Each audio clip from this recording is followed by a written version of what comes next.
Dando continuidade ao seminário com o painel de tema Juizado da Violência Doméstica e Familiar contra a Mulher.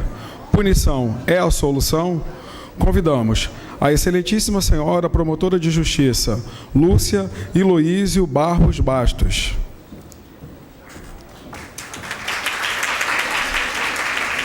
A ilustríssima senhora assistente social, Moema Bastos de Moraes. A ilustríssima senhora psicóloga, Márcia Ribeiro.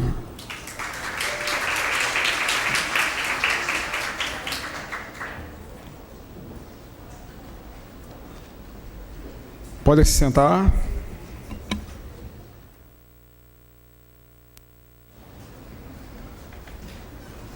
Nesse instante, passamos a palavra à excelentíssima senhora promotora de justiça, Lúcia Heloísio Barros de Bastos.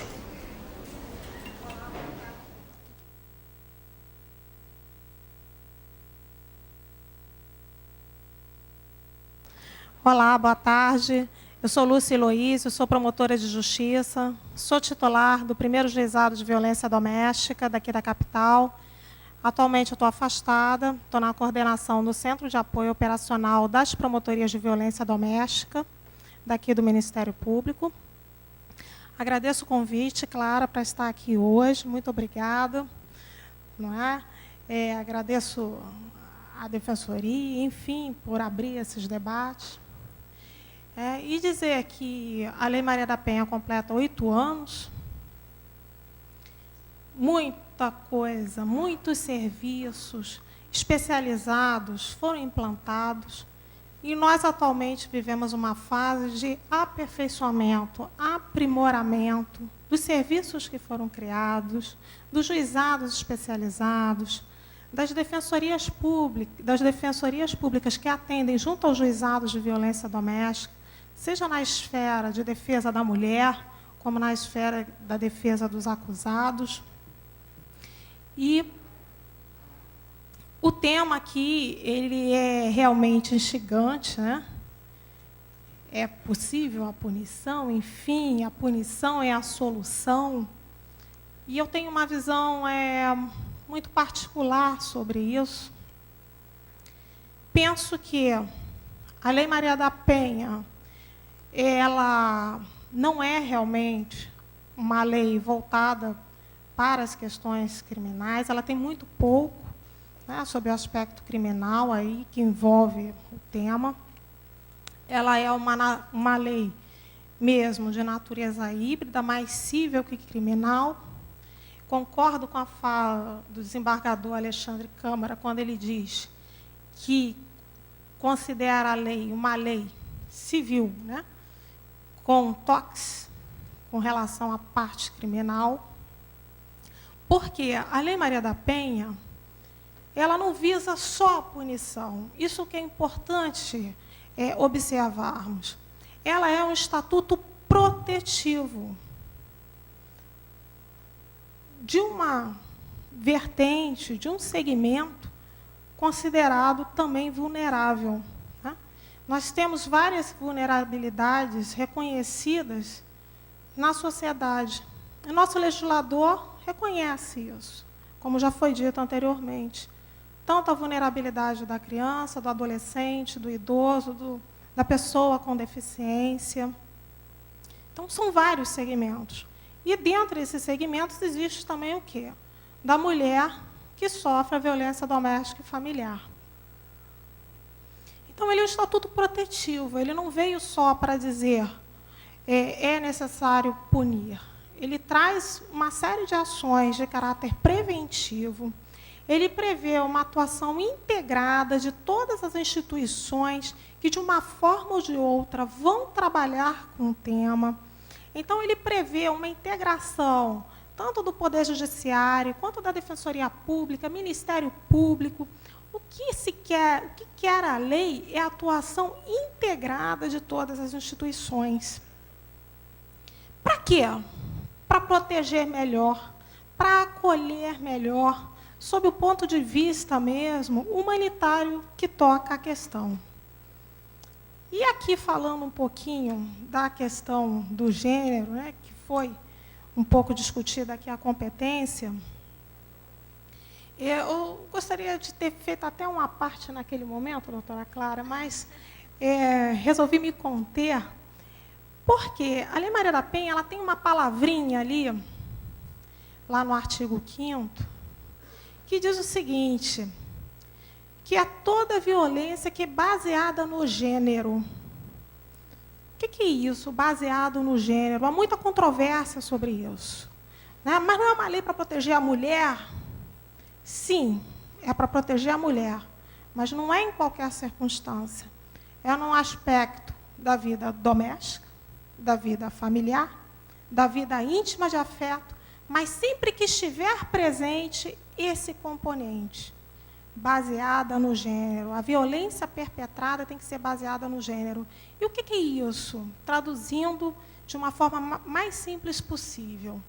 É aquela violência que se fundamenta, que encontra a sua base na diferença que existe dos papéis sociais atribuídos ao gênero feminino e ao gênero masculino. Esse é o fim da lei, essa é a finalidade da lei, é isso que ela quer atingir. Então, por detrás disso está o quê? Está a questão mesmo do machismo, da opressão, que, ao longo da história da humanidade, sempre foi imposto ali à mulher. E se essa ideia, esses conceitos, essas concepções machistas são muito presentes nas relações, eu concluo que também há mulheres machistas. Machistas não são apenas os homens. As mulheres também são machistas. Elas são responsáveis, ainda hoje, pelo cuidado. Cuidado de quem? Dos filhos, dos idosos, das pessoas enfermas, de sua família. É a obrigação do cuidado que, muitas vezes, é colocado e atribuído ao gênero feminino.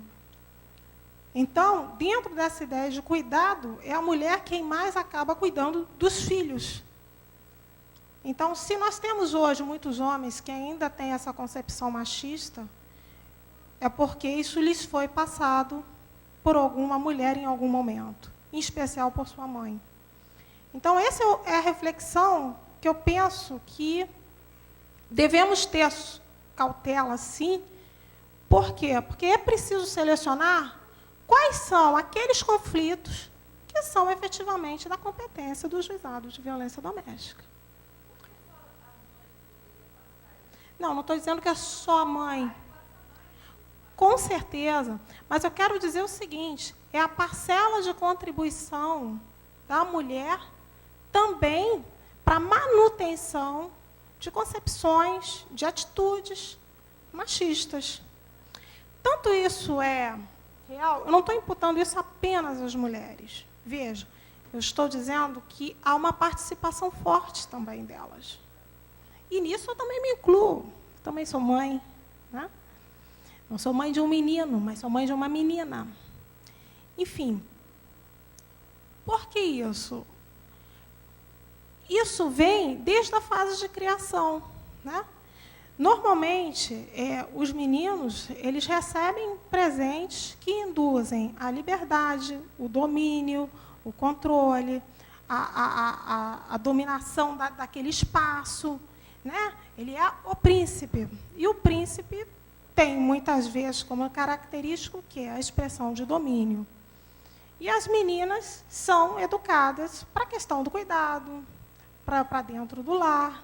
Quer dizer, isso ocorre de uma forma praticamente naturalizada.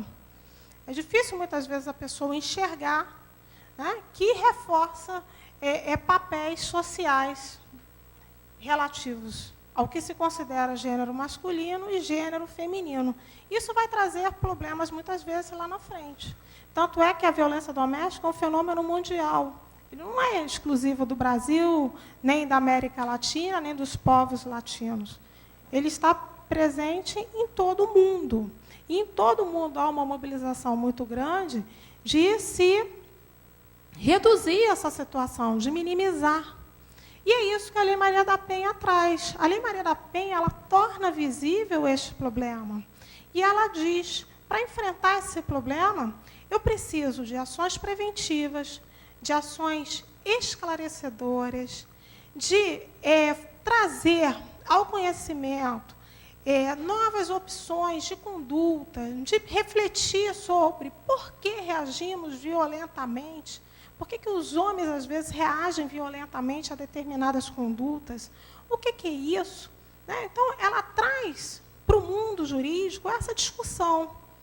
E por isso que no mundo jurídico a gente tem a questão de identificar o que é o baseado no gênero com um pouco de dificuldade. Isso é um conceito lá da sociologia, antropologia, enfim, que foi trazido para o direito. Mas em que palavras simples, é isso, é todo conflito que tiver por base a diferenciação de gênero, a diferenciação do gênero feminino, numa situação de discriminação ou opressão, você pode ter um contexto ali de aplicação da Lei Maria da Penha. É uma situação que gera muitos conflitos, por quê? Porque, em determinados casos, para você definir isso, é muito casuístico. Por exemplo, o exemplo aqui que o nosso palestrante aqui, Marcos Paulo, deu, não é? do rapaz que morava na companhia da amiga. O Daniel, pois é. Pois é, por que eu e Clara pensávamos aqui que seria possível a aplicação da Lei Maria da Penha? Vou explicar. Olha o exemplo. Ela chega tarde da noite na casa, trazendo consigo um namorado, né? Ali, e ela tinha abusado um pouco ali da questão do álcool. Tá, se você pensar nos papéis atribuídos aos gêneros, o que você imagina que é atribuído ao gênero feminino, né? O recato, o bom comportamento no aspecto da conduta sexual dela. É isso que você espera do papel do gênero ali feminino. A partir do momento que ele se insurge, aquele comportamento dela, não havia ali na base uma razão para essa resistência com fundamento naquela diferença dos papéis sociais atribuídos à mulher? Em princípio, eu vislumbro ali que poderia ter. Então, eu não excluiria tão simples assim dos juizados de violência doméstica.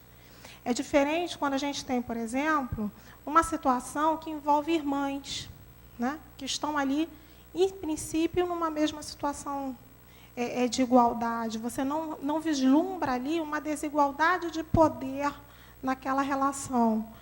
Então, irmãs, normalmente, estão fora, realmente, do juizado de violência doméstica. Mas determinados casos que geram dúvida é porque há dificuldade de você fazer essa análise, né? É uma violência baseada no gênero, apesar de ter acontecido no âmbito doméstico e familiar? A questão do pai que agride a filha. Depende.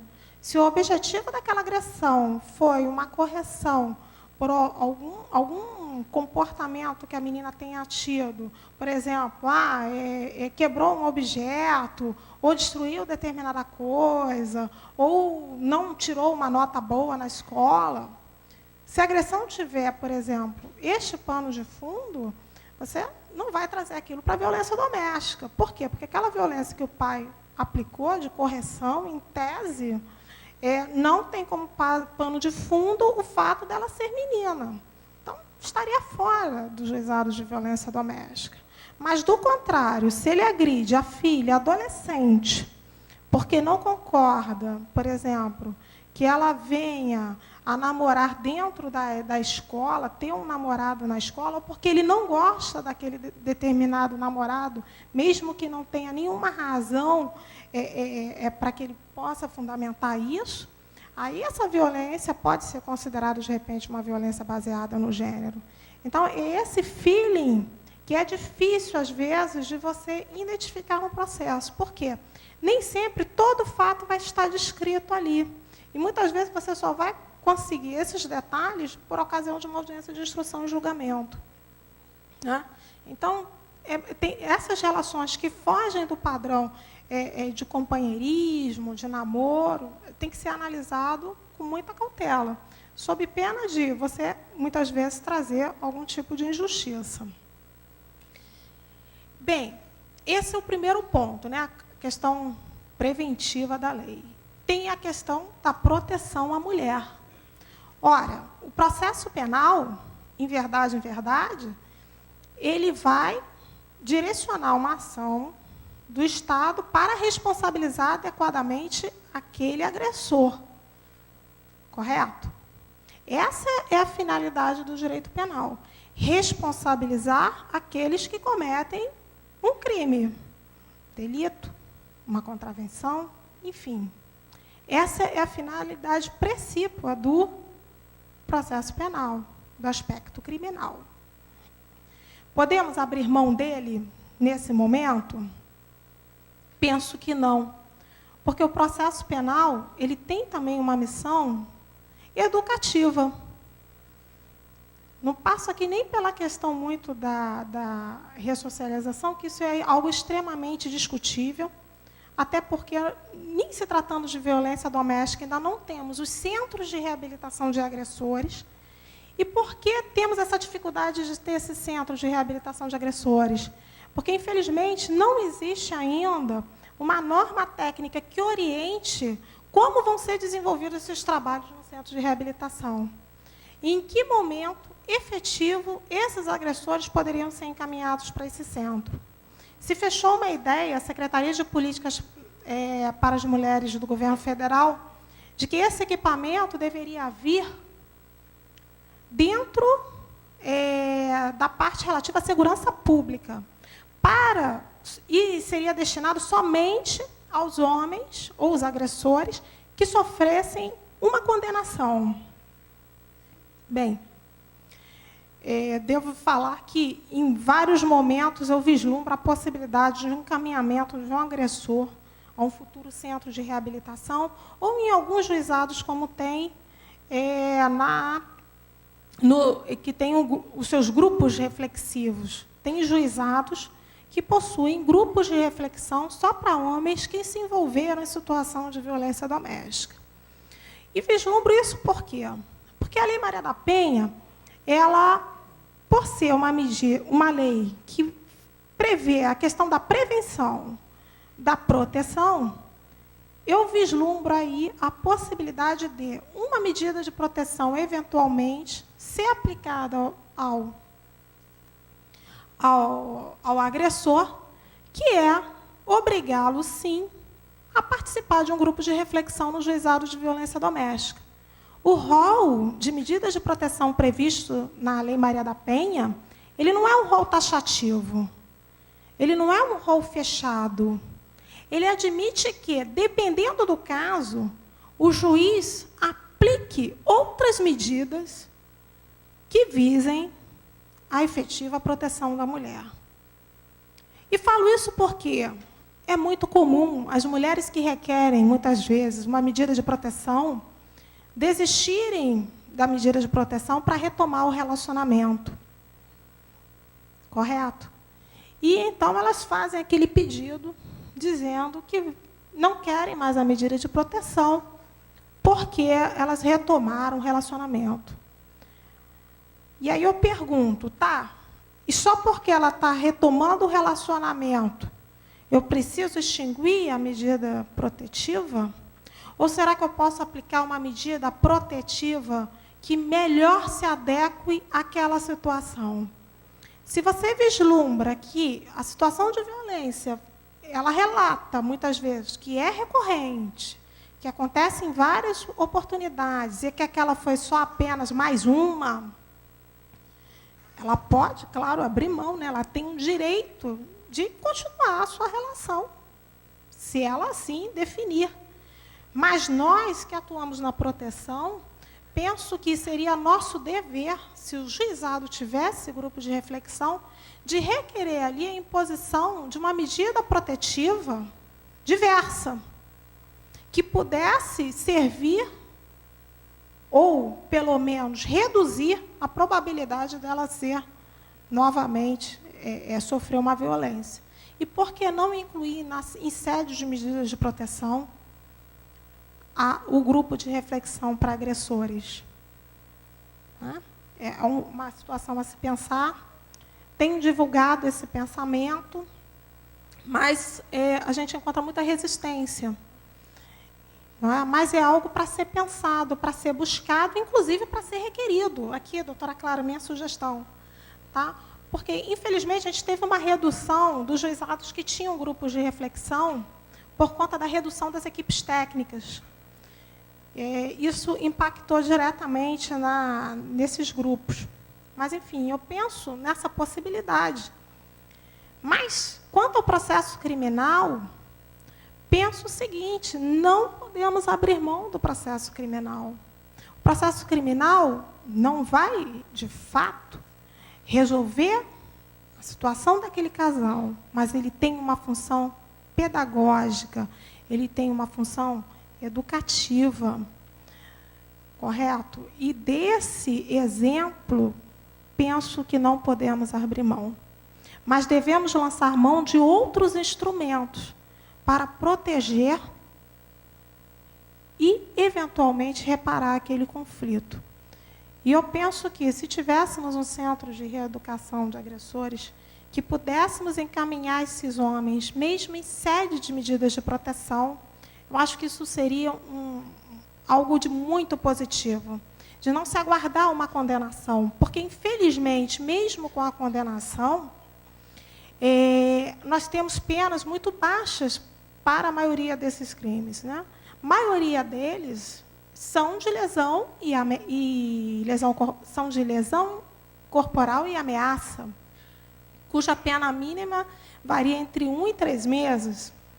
Então, são penas muito baixas e que dificilmente você consegue elevar mais 1, mais 2, 3 meses, dependendo do contexto.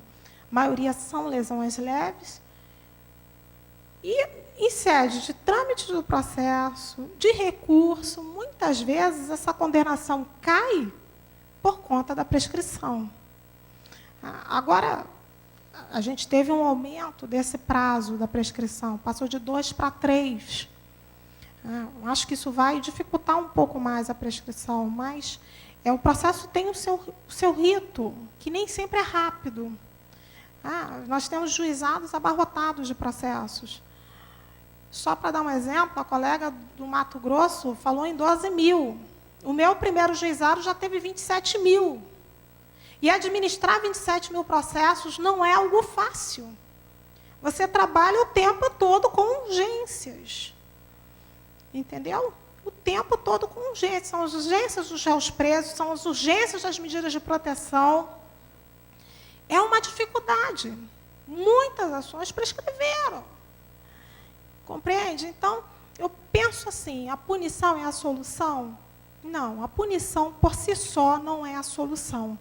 Mas a punição é necessária. Né? E é necessário também que possamos cada vez mais desenvolver as ações do Estado na questão da prevenção e da proteção. Então, essas ações têm que ser mais impulsionadas. Né?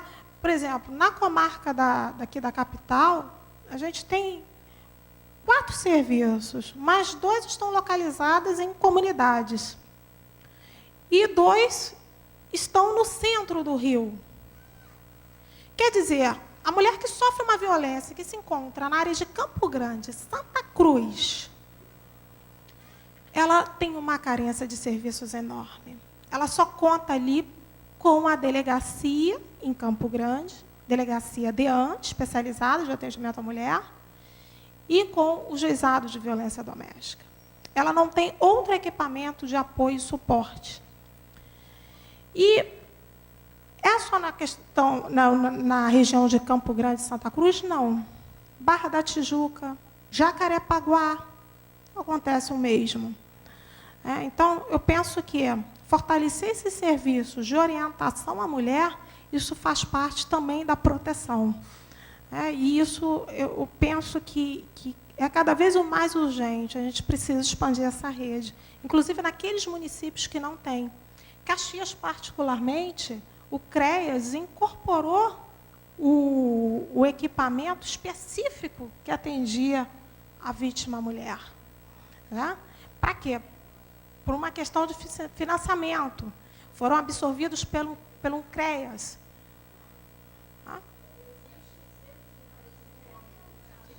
Eu sei, isso eu sei, mas eu estou falando do centro relativo à mulher, especializado de atendimento à mulher. Ele foi incorporado pelo CREAS. E em muitos locais, às vezes, isso acontece por uma questão de financiamento. Porque o CREAS, o CRAS, eles estão dentro da política do SUAS, que trata da assistência social. Então, eles têm um fundo próprio, uma verba própria para serem mantidos. Enquanto que a política voltada para a mulher, ela está fora do SUAS. A única coisa que ainda está incluída no SUAS é a casa-abrigo, para fins de custeio e manutenção. Mas os equipamentos especializados, tipo centros de referência, eles estão fora do SUS. Então, eles não recebem financiamento do SUS. E aí, cabe ao quê? Ao município e ao Estado fazerem a previsão orçamentária para que a criação e manutenção desses serviços. E quando isso não é feito, quando não se tem a verba, o que alguns municípios fizeram? Incorporaram esse equipamento dentro do CREAS. Então, eu acho que a nossa luta prossegue, não só visando a melhoria dos equipamentos, como também reforçando toda a questão de proteção em relação à mulher. Claro, eu encerro aqui, aqui com a minha particular visão sobre o tema. Sei que o que eu penso não é unanimidade, mas a gente, pelo menos, planta sementes que podem germinar no tempo certo. Boa tarde a todos, obrigada.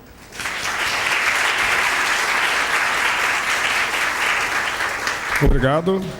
Passamos a palavra ao excelentíssimo senhor, defensor público do Estado do Rio de Janeiro, Marcos Paulo Dutra Santos.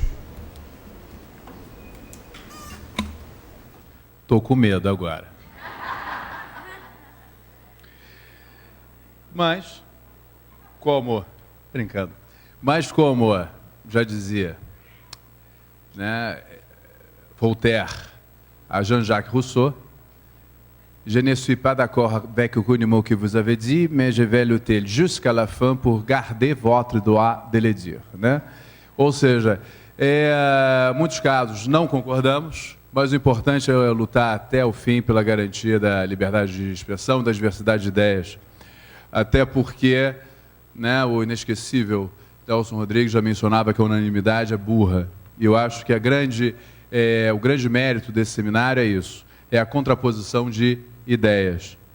E, em relação a esse tema, especificamente, eu penso que a questão da punição na Lei Maria da Penha deve ser dividida em 3 grandes matizes.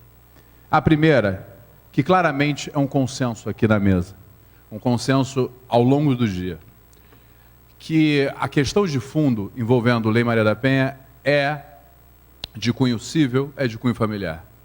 O processo penal é paliativo, porque, na realidade, a lesão corporal doméstica, a ameaça, é só o pico do iceberg. Tá? O problema é muito mais embaixo. E o problema é de ordem familiar, é de ordem civil. Por isso, inclusive, foi muito importante a palestra do Alexandre, por ter, né, participado efetivamente do processo legislativo que deu aso à Lei 11.340, porque, por mais que ele diga que não, na realidade, revelou claramente qual foi a intenção do legislador, ou seja, criar uma lei com um apelo infinitamente mais de cunho civil do que penal. Só que o fato é que a nossa jurisprudência e a nossa doutrina, majoritariamente, não tem entendido dessa forma, tem entendido que o penal vem antes do aspecto civil. E, partindo, tá, dessa linha, porque aqui a minha fala vai ser muito pragmática, tá? Eu quero primeiramente analisar a questão da suspensão constitucional do processo. O artigo 41 da Lei 11.340 expressamente vetou a incidência da Lei 9.099. Consequentemente, embora houvesse opiniões em sentido contrário, consenso de que a transação penal já estaria o quê? Descartada.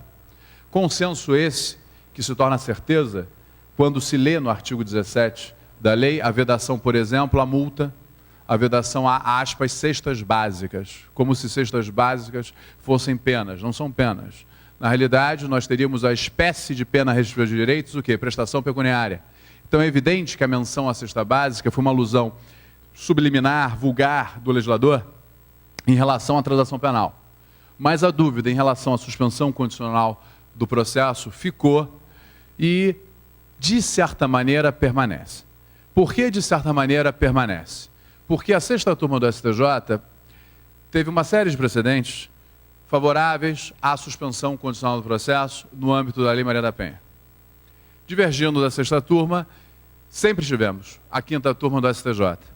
E no STF, não em manifestações do pleno do STF, mas em manifestações dos órgãos fracionários, tanto primeira quanto segunda turmas, o entendimento também foi o quê? Pela inadmissibilidade da suspensão condicional do processo.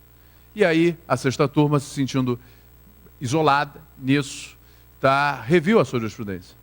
De maneira que, hoje, a verdade é o seguinte, embora não haja ainda uma manifestação categórica do pleno do STF, objetivamente falando, seja no STJ, seja no STF, existe um consenso quanto à inadmissibilidade da suspensão condicional do processo. A partir de uma interpretação, na realidade, literal do artigo 41 da Lei 11.340. Está vetada a Lei 9.099. A suspensão condicional do processo está na Lei 9.099, artigo 89. Logo, descabe a suspensão condicional do processo. Pois bem, haveria, em sentido contrário, um argumento muito forte, jurídico, que eu vou citar aqui, mas não vou me aprofundar nele, que é a natureza jurídica da suspensão condicional do processo. Porque não é um instituto exclusivo do Juizado Especial Criminal, é um instituto de aplicabilidade geral. Qualquer crime com pena mínima de até 1 ano vai desafiar suspensão condicional do processo. Então, isso significa disponibilizar a suspensão condicional do processo para, por exemplo, estelionato, para, por exemplo, furto, para, por exemplo, receptação.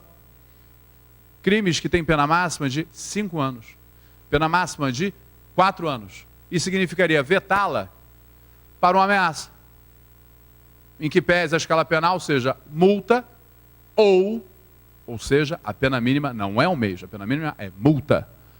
Ou multa ou privação libertária de 1 a 6 meses. Ou lesão corporal doméstica. Pena mínima, 3 meses. E aí a dúvida que surge é, será que teria sido esta realmente a intenção do legislador? Primeira questão. E segunda questão, será que essa alternativa seria realmente a mulher? Seria realmente a melhor para a própria mulher? Respondo não às duas questões. Por uma razão muito simples, eu convido a todos a uma visão holística. Tá? Holística, ou seja, vamos pegar do início ao fim. Primeiro, para eu pensar numa suspensão condicional do processo, eu teria que partir de uma premissa unívoca, porque isso está na lei, artigo 89 da lei 9.099. O nosso autor do fato teria que ter uma folha penal imaculada, sem qualquer anotação. Ele não pode estar respondendo a ações penais em andamento. Não pode. Não pode ter ação penal em andamento. Então, projetando isso com súmula 444 do STJ, segundo o qual ações penais, inquéritos policiais em andamento não podem consubstanciar maus antecedentes, projetando isso lá na frente, isso vai resultar uma pena no mínimo legal, ou muito próximo ao quê? Ao mínimo legal. Ou seja, 3 meses para lesão corporal e, no caso da ameaça, uma peculiaridade. Porque o artigo 17 da Lei Maria da Penha veta a aplicação só de multa. Então, na realidade, seria o quê? 1 mês. Ou seja, 1 mês de detenção para ameaça, 3 meses de detenção para a lesão corporal. Estou aqui, pessoal, num discurso muito pragmático. Tá? E aí vem a questão, mas a ameaça e a lesão corporal, por lei, não desafiariam pena restritiva de direitos, porque um dos requisitos para a substituição é que a infração penal não envolva ameaça, nem envolva violência. E aí olhem que curioso, né, a questão dos tribunais superiores. Os próprios tribunais superiores, isso já está pacificado no STJ, inclusive, já entendeu que, se pensarmos numa ameaça ou numa lesão corporal leve ou doméstica, fora do juizado da violência doméstica, isto é, lesão corporal doméstica, vítima, homem, sem problema, pena restritiva de direitos, com base no princípio da proporcionalidade. Porque, se para esses crimes, sem sustos, admitiríamos todos os institutos despenalizadores, no caso da ameaça, e a suspensão constitucional do processo, no caso da lesão corporal doméstica, seria desproporcional não admitir o quê? A pena restritiva de direitos. Só que essa argumentação, para o âmbito da Lei Maria da Penha, não se aplicaria, exatamente porque vetados estariam os institutos despenalizadores. Logo, qual seria a alternativa à prisão nesse caso? E única alternativa, o sursi da pena.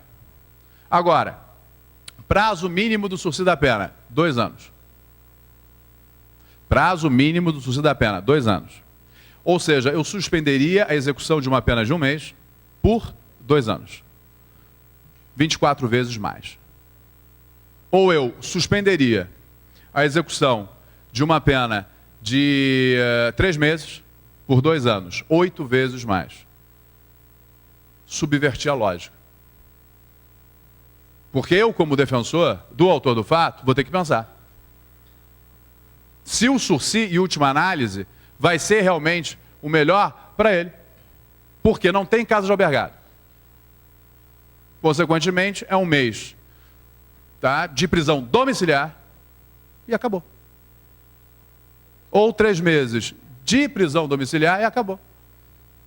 Por quê? Regime aberto, não tem casa de albergado, já está pacificado nos tribunais superiores, que onde não há casa de albergado, vai ser fixada a prisão domiciliar, porque ele não pode cumprir pena em condições mais gravosas do que o regime fixado na condenação. É o melhor para a mulher? Não acredito que seja. Ainda mais se considerarmos o segmento social que efetivamente tem procurado o juizado da violência doméstica, que são segmentos C, D e E. Por quê? Em grande parte dos casos, não todos, mas a imensa maioria, tem filhos. Estamos falando de homens com baixa qualificação profissional. Ou seja, vão postular empregos que não exigem qualificação sofisticada. Não deveriam, mas os empregadores acabam por vias transversas, direito ao fenômeno social, a gente não pode jamais descuidar da realidade, vai saber, não deveria por lei, mas vai saber que ele já teve uma condenação criminal. Entre um sujeito com uma folha penal imaculada e o outro com uma folha penal, tá, já manchada com uma condenação, quem vai ser contratado? Resultado, eventual alimentos. Vão ter que ser calculados em cima o quê? Do salário mínimo. E não desconto em folha. E quem é defensor público de vara de família sabe, tá, a dificuldade que se tem de executar alimentos quando o parâmetro é o quê? Salário mínimo e não o quê? Desconto em folha. No final das contas, foi um tiro no pé. Desculpe, eu não posso aceitar isso. Não posso aceitar isso com todas as minhas forças. Mas, se eu aplico pena, eu não posso fugir dos parâmetros legais. Resultado, porque não adianta, eu fico amarrado, sim, à legalidade penal estrita. Se eu aplico a suspensão constitucional do processo, primeiramente, eu dou a ela uma tranquilidade de 2 a 4 anos. 2 a 4 anos. Já começa por aí. E 2, exatamente por ser condição, eu posso incluir outras condições, como a frequência ao grupo reflexivo de homens que existe em Duque de Caxias. Inclusive num trabalho feito em parceria, tá, da Defensoria Pública, inclusive na minha pessoa, com o brilhante promotor César Rampazzo, que também comunga do mesmo entendimento meu. E lhes dou um índice, tá, um percentual que é para se pensar. Estou há 4 anos. De todos os acusados que cumpriram a suspensão constitucional do processo, não houve uma reincidência. Tem noção do que é isso? Uma reincidência. Então, resultado, quer queira ou não, se a Lei Maria da Penha for aplicada do jeito que ela foi confeccionada, nós vamos ter um tratamento carcerizante. Isso me agride, porque isso significa o quê? Não olhar para o todo. Porque nós tivemos recentemente a Lei 12.403, que expressamente coloca a prisão preventiva como sendo o quê? A última rácio, a última alternativa. Não se tem visto isso no âmbito da Lei Maria da Penha. E aí eu chego à segunda vertente, que é a perigosíssima banalização da prisão preventiva no âmbito da Lei Maria da Penha. E que conta, nesse aspecto, não tenho nenhum problema em dizer isso, com uma certa irresponsabilidade, para dizer o mínimo, do Poder Judiciário. Por que uma irresponsabilidade, no mínimo, do Poder Judiciário? Porque existe verba, né? Para construir prédio pra caramba. O centro aqui é uma verdadeira aeronave espacial, né? Porque construíram vários prédios, agora desalojaram as varas cíveis, a meu ver, desnecessariamente, porque até onde eu sei tudo funcionava normalmente, para colocar o quê? Lá na Presidente Vargas. Agora, não existe verba, por exemplo, para implementar uma cautelar sensacional que resolveria muitos dos nossos problemas, que é a monitoração o quê? Eletrônica. Não há. Por quê? Não há verba. Então, ótimo. Prisão preventiva. E aí eu tenho prisão preventiva, olha só que curioso, Darcy, tenho prisão preventiva para detenção, tá? Aí a prisão preventiva para detenção, ou seja, se for aplicada a pena máxima para o sujeito, 6 meses na ameaça, ou 3 anos na lesão corporal, o topo do regime para ele vai ser qual? O semiaberto. Prisão preventiva as pessoas se esquecem. É privação libertária em condição equivalente ao regime fechado. Ou seja, como eu consigo explicar que uma tutela cautelar se mostre mais gravosa do que a pena máxima que ele venha a sofrer por conta de uma condenação?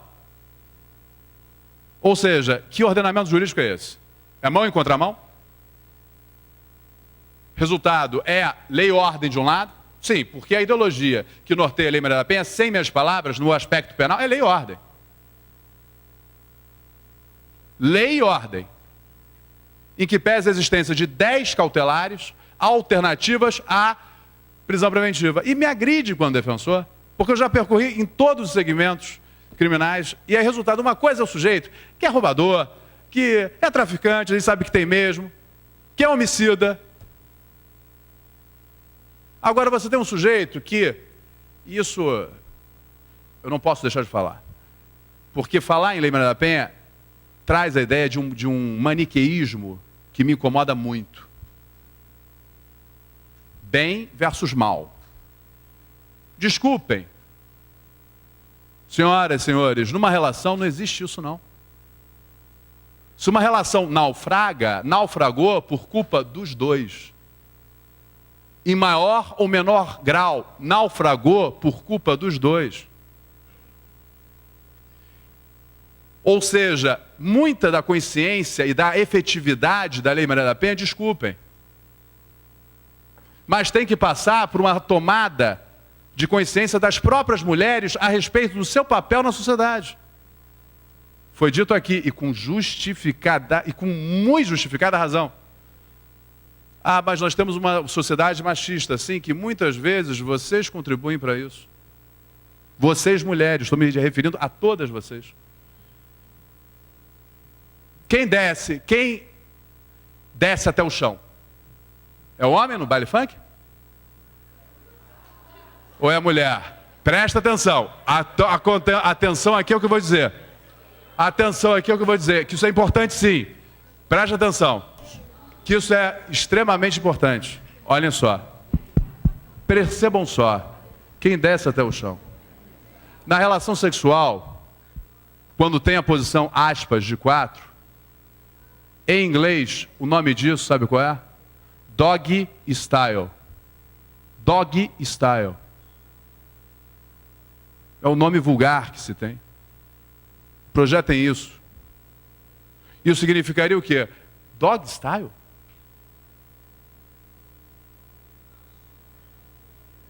Sabiam que esse é o nome? Dog style.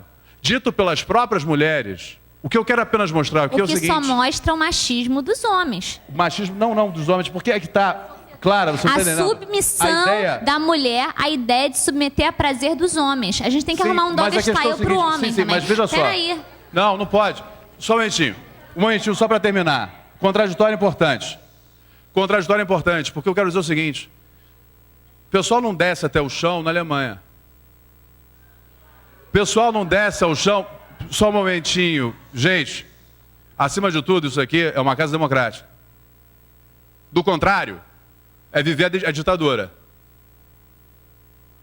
O que eu estou querendo dizer é muito mais profundo. Muito mais profundo. O que eu quero dizer é que, muitas vezes, a mulher acaba sendo aqui, indevidamente, sensualizada e sexualizada. Quantas vezes eu fui a festas de criança, onde os pais mostravam, olha só que bonitinha a minha filha dançando na boquinha da garrafa. Isso é bonito? Isso é responsável? Nem um pouco. Mas isso, no fundo, qual é a ideia? É a ideia de a mulher ter sempre que se sensualizar. Parem com isso, vocês são muito mais do que isso.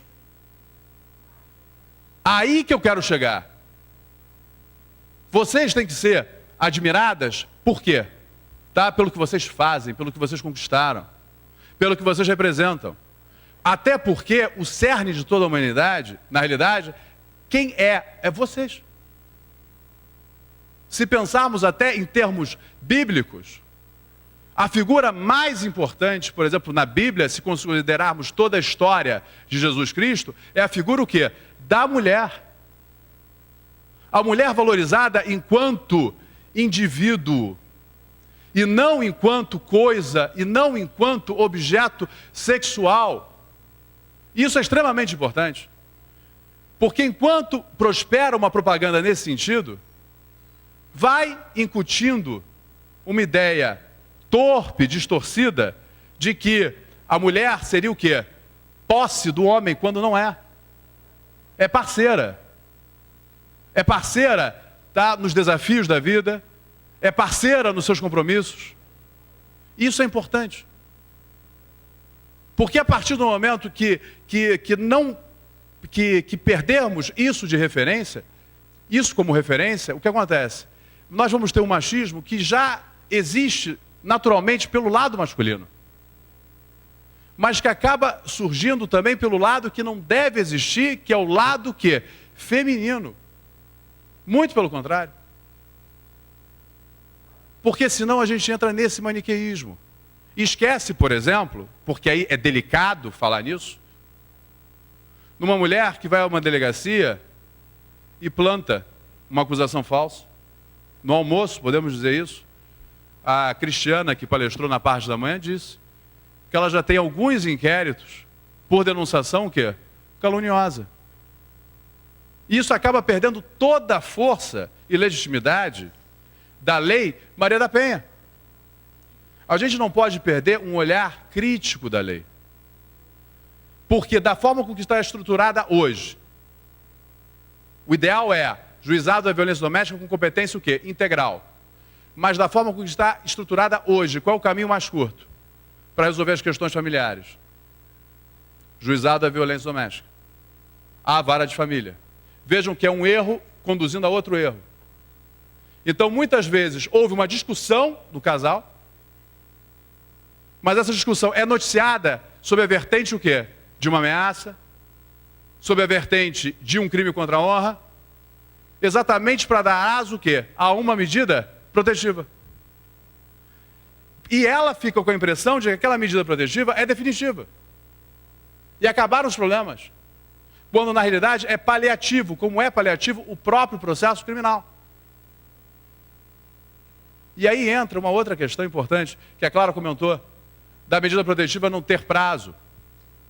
A medida protetiva tem que ter um prazo, sim, por uma razão muito simples, liberdade. Não se pode restringir uma liberdade ad eterno, porque isso igualmente ofende o devido processo legal, 30 dias de fato é ínfimo. Mas uma medida protetiva por tempo indeterminado acaba tendo às vezes, eu vou terminar, acaba tendo às vezes tá? De uma verdadeira tutela definitiva quando não é definitiva. Ela é o quê? Provisória. E uma situação que talvez vocês não sabem aqui. Medida protetiva recebe um número, porque é encaminhada ao juiz em 48 horas. O inquérito policial continua na delegacia. Na experiência de Mato Grosso, os processos são todos linkados e todos correm em apenso. Aqui não. Então, muitas vezes, eu tenho uma medida protetiva em vigor por tempo indeterminado e o inquérito policial, ela concernente, foi arquivado. Só que não se sabe disso. Aí vem uma notícia de descumprimento. Aí vem decretada uma prisão preventiva pertinente ao inquérito que já foi o quê? Arquivado. É isso que se busca? Não me parece. Portanto, as proposições são: 1. Suspensão condicional do processo. Sim, no âmbito da Lei Maria da Penha. Os juizados que têm adotado essa experiência têm tido resultados fabulosos. Tá? 2. Medida protetiva com prazo, sim, a ser determinado. Até para não achar que uma tutela cautelar seja o quê? Definitiva, seria uma subversão. E 3, é só uma questão que é muito importante. E eu não posso deixar de dizer isso. É importante, mas muito importante, que a valorização da mulher comece pela própria mulher. Sem dúvida. E não é? Porque eu vi uns nossos aqui, a valorização o quê? Tem que ser de fora para dentro? Não. É sempre o quê? De dentro para fora. Sem sombra de dúvida.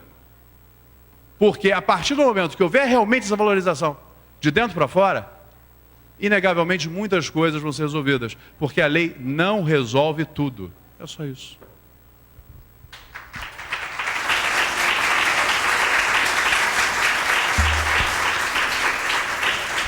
Obrigado.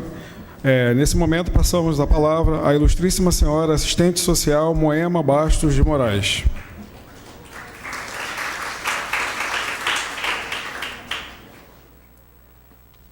Eu só gostaria de fazer uma parte aqui, que é o seguinte. A suspensão condicional do processo na violência doméstica é um tema que continua em discussão, não é? Mas a informação que eu gostaria de passar, que o colega aqui fez uma defesa tão veemente à suspensão condicional do processo, e eu compreendo isso porque realmente há uma divisão muito grande de entendimentos com relação à suspensão na violência doméstica, mas é preciso reafirmar o seguinte, que o Supremo Tribunal Federal, em sede de 2 ações, que foi a ação declaratória de constitucionalidade 19 e a ADIM 4424, cujos acórdãos já foram divulgados na íntegra nesse ano, ela reconhece a constitucionalidade, o STF reconhece a constitucionalidade na íntegra do artigo 41 da Lei Maria da Penha. E reconhece como vedada a aplicação do Instituto Despenalizador da suspensão condicional do processo. Não só da suspensão, como também da transação penal. Né? A gente até entende esse fundamento de que, efetivamente, a questão da suspensão de estar dentro da Lei 9.099 foi, no momento legislativo, de se incluir uma possibilidade ali de despenalização. A gente compreende esse raciocínio. Mas o que o legislador quis, na verdade, foi retirar a possibilidade mesmo de aplicação de qualquer instituto que estivesse na Lei 9.099, dentre eles o da suspensão. Né? O debate continua rico em torno da suspensão. No Brasil inteiro, há promotores extremamente contrários à suspensão condicional do processo, e há promotores que defendem a possibilidade da suspensão condicional do processo. Né? Mesmo a decisão do STF não foi capaz ainda de fazer cessar essa discussão. Né? Eu parto do seguinte princípio. Eu penso que aquela foi a vontade do legislador. E essa vontade foi reconhecida como sendo válida perante a nossa Constituição. Então, é dever nosso zelar pela aplicação da lei. Então, se nós temos essa orientação vindo do Supremo Tribunal Federal, que é uma decisão que tem efeito erga omnes e ex tunc, ainda que possamos defender o contrário, penso que nós devemos aderir ao teor dessa decisão, na direção da nossa conduta frente a cada um dos juizados. E a minha experiência de juizado de violência doméstica, ela é um pouco diferente, justamente porque está na capital e pega toda a Zona Sul. Então, eu vejo pessoas da classe mais alta também em situação de violência doméstica. Eu vejo, muitas vezes, a necessidade de uma prisão preventiva, inclusive nesses casos, sim. Naqueles casos em que a violência ocorre de forma reiterada, em especial nos términos das relações. Ali é o maior perigo, quando a mulher diz não àquela relação. A gente não tem ideia de por quanto tempo a fixação daquele ex-companheiro vai permanecer sobre ela.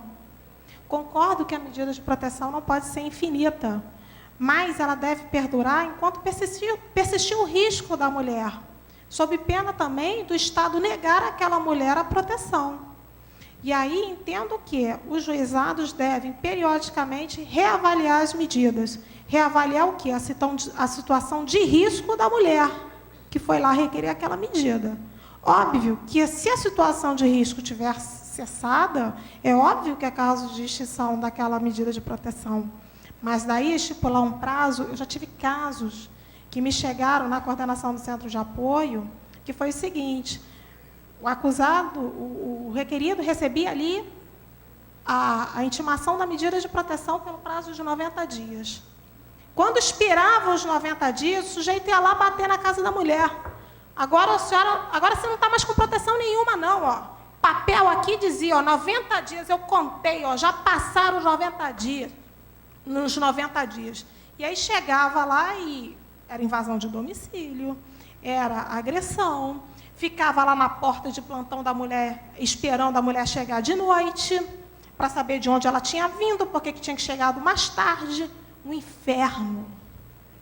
Então, acho que a medida de proteção tem que ter prazo, tem que ser reavaliada, não pode ser extinta só por causa do prazo. A mulher não pode ficar sem proteção só por causa do prazo. Mas, se persistir a necessidade, a situação de risco precisa ser mantida. Era só isso que eu queria fazer essa colocação, porque o aspecto protetivo da lei é muito forte. Ok, obrigada.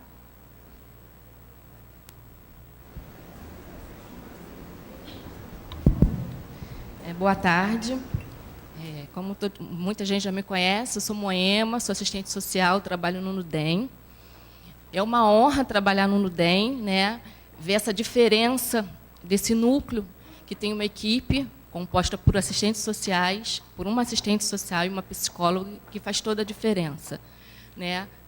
Ter a doutora Clara também, como nossa coordenadora, é uma honra, que é uma pessoa que tem um olhar bem diferente sobre essas questões, principalmente da mulher. Ela ouve muito a equipe, né, quando nós fazemos ponderações que vão além do direito, porque a gente entende que a questão da violência, né, da mulher está em violência doméstica, vai além da Lei Maria da Penha, né? Tem toda uma questão emocional que envolve essa mulher e que, às vezes, não é vista, né? Tem a questão do agressor, né, que até aqui o tema, né, punir é a solução, nem sempre.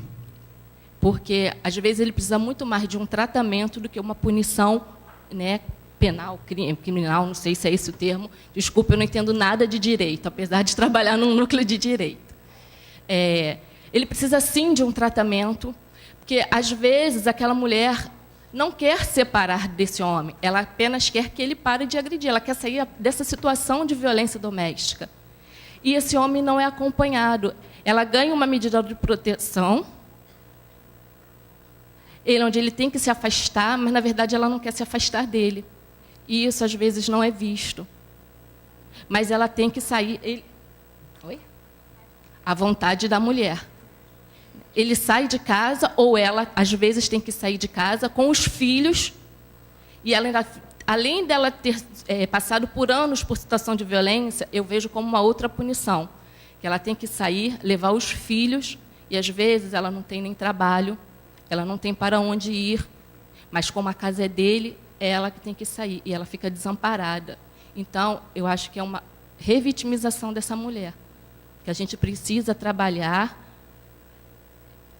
lutar por políticas públicas que façam valer também esse direito, porque é muito fácil a gente dizer assim, a senhora tem que largar este homem, mas ela vai para onde?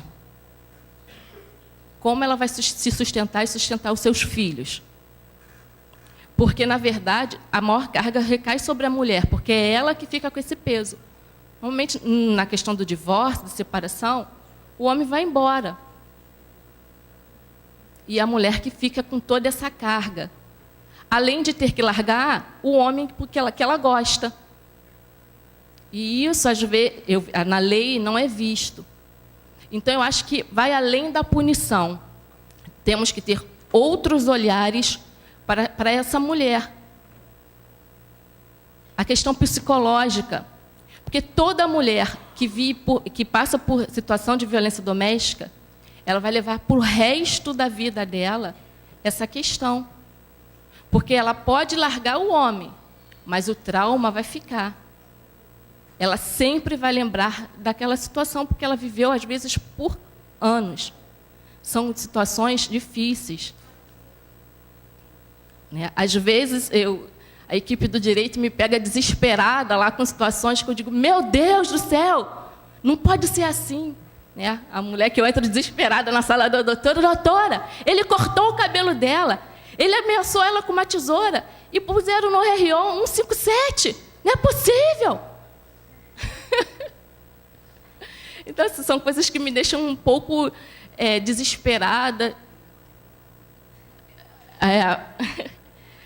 Então, assim, eu acho que esse homem precisa ser tratado, sim, porque, às vezes, ele vai romper o ciclo com aquela mulher e ele vai arrumar uma outra mulher e vai permanecer, vai agredir a outra mulher.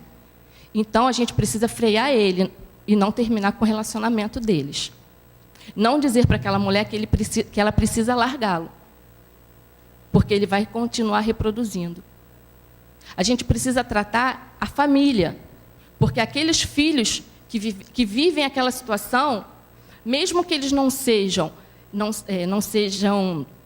agredidos fisicamente, eles não estejam ali sendo xingados, mas eles estão vivendo aquela situação e eles também estão sofrendo com aquela violência.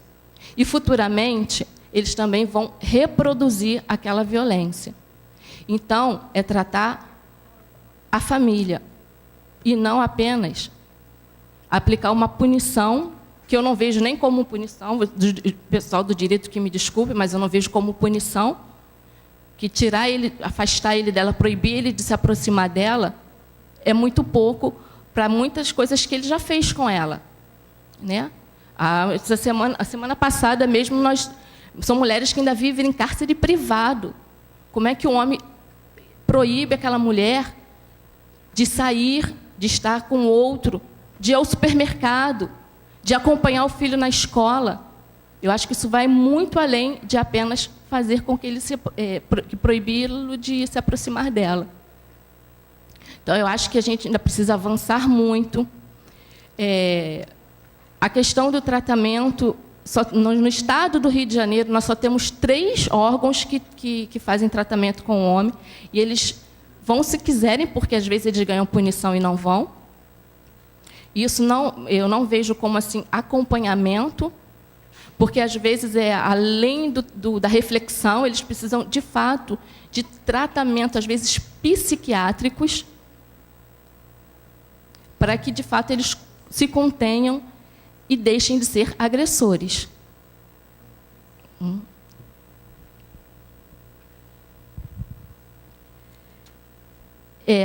A própria lei fala, da questão dos centros de educação, no artigo 35, no inciso 5º, que é para criar, que a União, o Distrito Federal e os estados têm que criar centros de educação e de reabilitação para os agressores.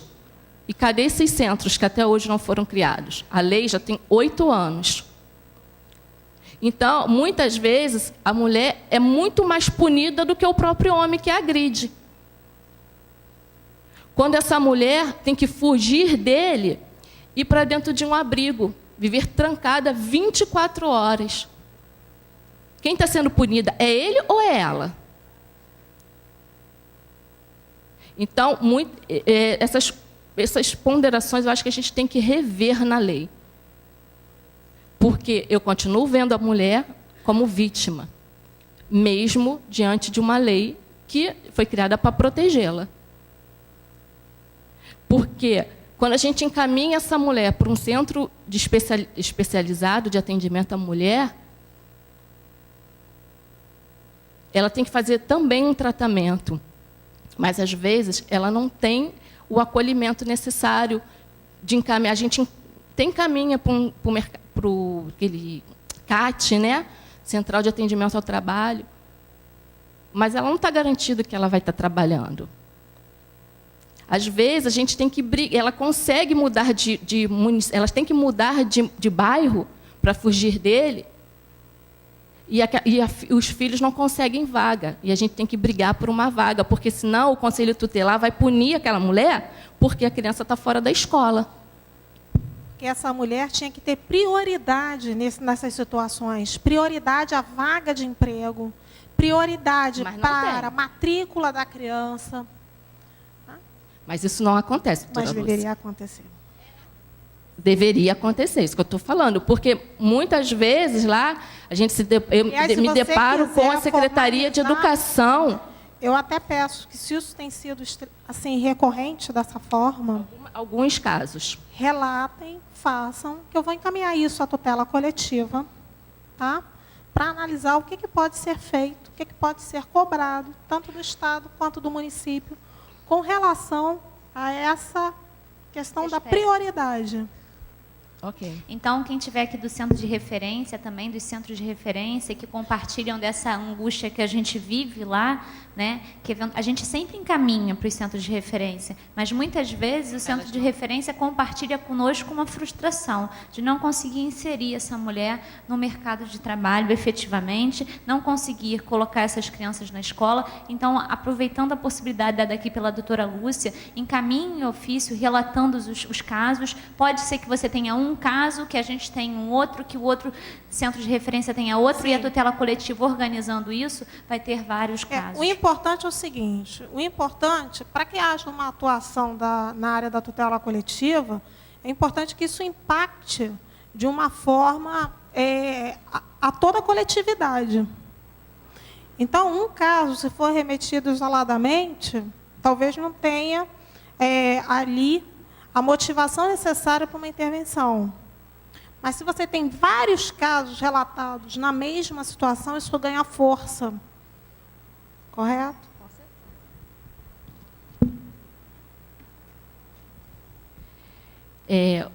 Voltando ao tema, né, da punição, que eu falei que eu acho que nem sempre a punição pela punição é válida. Né, a gente tem vários, a gente sabe, né, de estudos também, da questão do homem, que ele passa a ser agressor após aquela mulher engravidar. Por quê?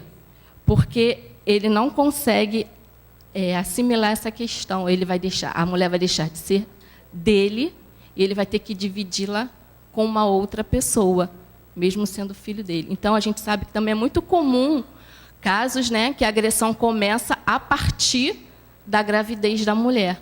Então, é onde eu volto a falar. A gente tem que fazer um trabalho de tratamento, de prevenção à violência, para fazer com que esse homem entenda toda essa situação. E, de repente, um trabalho de prevenção começando na educação fundamental, que faça parte da grade curricular esse trabalho, para que comece a prevenção quando ele é lá pequeno, que ele entenda o que ele está vendo em casa, ele possa também denunciar a criança, que ele possa entender que ele não vai poder, que ele não vai reproduzir aquilo mais tarde. Porque a reprodução é muito grande. Então, se não houver um tratamento, uma prevenção, não adianta que a violência não vai acabar. Porque o homem que quer cometer um homicídio, ela pode dar medida protetiva, ele vai lá e vai matar. A medida protetiva não impede o homem que quer. A medida protetiva impede, sim, o homem que é covarde e tem medo.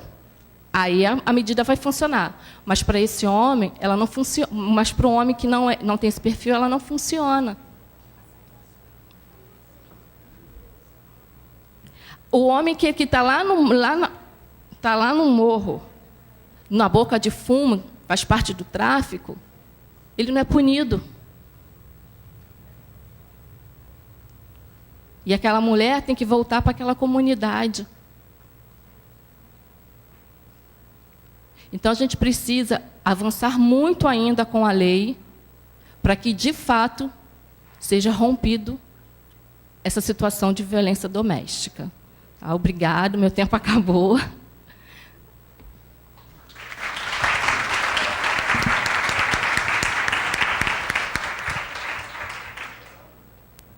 Obrigado. Nesse momento, passamos a palavra à ilustríssima senhora psicóloga Márcia Ribeiro. Obrigada. Boa tarde a todas, boa tarde à mesa. Estou muito tranquila aqui, apesar da doutora Clara ter me chamado ontem, que a psicóloga dela ficou doente. E eu tenho que encarar desafios, porque primeiro eu sou assim mesmo, né? Depois, eu estou superintendente de enfrentamento à violência do Governo do Estado, da Subsecretaria de Políticas para as Mulheres, da Secretaria de Assistência Social e Direitos Humanos. Então, esse cargo também me dá essa condição de ter que encarar esses desafios. E aí ela nem sabia, mas eu também trabalhei com homens, então estou muito tranquila, porque eu trabalhei em Caxias, no juizado de Caxias, né? Com a... Desculpa, gente. Agora eu estou na minha função mãe.